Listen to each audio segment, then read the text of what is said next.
So you can see that positioning statement pulls from the pillars and from the equity foundation to create a baseline positioning message. So we're getting close. We're starting to put the blocks in place, but now we're at the brand personality. And this part was tough for me because our consultants came to me and said, well, what do you think the brand personality of Legacy TriNet is? And I said, I have no idea. I'd never thought about it. And that's probably bad because the brand personality is how you speak, it's your brand voice, it's how you look visually, and it's how you interact with clients and prospects and each other. So it's pretty important to get that right. So to pull out, to extract the brand personality attributes, we went right back to the pillars of distinction. And we said, well, what are the personality traits that we can assign to these three differentiators that we can use to put together the brand personality? So the first, unparalleled industry expertise. We think that the right personality trait that describes that is the fact that we are real. Our HRCs and HCCs don't serve customers by reading an HR manual that they read in grad school or by memorizing an article in SHRM and then reciting it. They don't give a lot of HR speak or business jargon. Their advice is real and it's actionable. It's something that our clients can use to build their success. So that's number one. Number two, again, dedicated business partner. This goes back to one of Burton's most cherished maxims, which is customer centricity. So we think the right word there is attentive.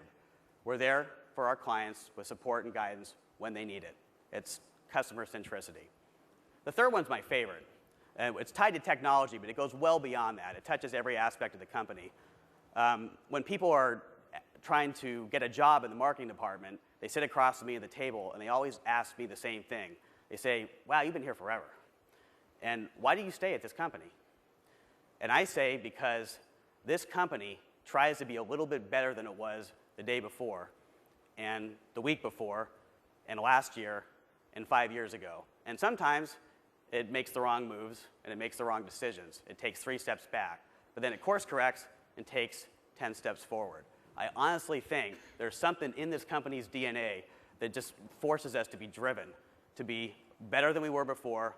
Good is never good enough. So, with those personality attributes in place, we're getting real close to the full brand. Let me tell you the bad news. Those slides that I just showed, they had the website, the brochure, the golf ball, the iPhone app. We made it up. It doesn't exist. That was all the power of Photoshop.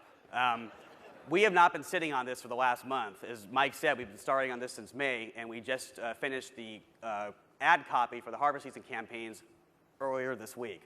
The logo was not done much before that. So the logo's not ready to roll out. We actually are still testing it. We are running print runs on it, making sure it's going to come out looking the way it's supposed to in the collateral and the signage. And that's going to take through the end of August, because then we have to build some branding guidelines around the new logo. And so all that work has to be done before we start rebranding the company. That said, we still have to have a functioning sales and service team throughout harvest season.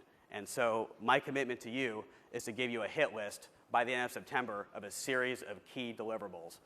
The harvest season campaign is going to roll out. You have to have the website ready by then. It's got to reflect the new identity. People are going to hit the website after they see the ad. So we'll get that done. The main sales brochure, we will rebrand. The sales proposal, which I talked a little bit about yesterday, if you happen to be there, we will get that to you. We will get business cards for the entire company. Yes, finally.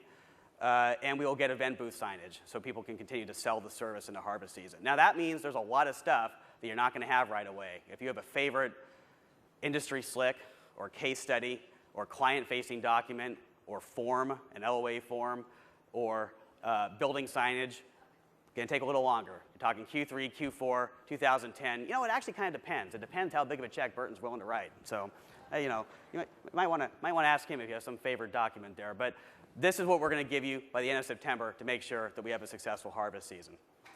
Now, I just said that me and the marketing team are going to give you a bunch of stuff. A new logo, a new visual identity, a harvest season campaign, and the materials to support it. But I need you guys to do something for me, because the real brand is not up on these PowerPoints. It's in the room. You guys are the ones who interact with clients, with prospects, and each other. And when you do so, I ask you to embody the brand as best you can and be real and attentive and driven, because if you do that, we'll help our clients realize their ambitions. Thanks for listening.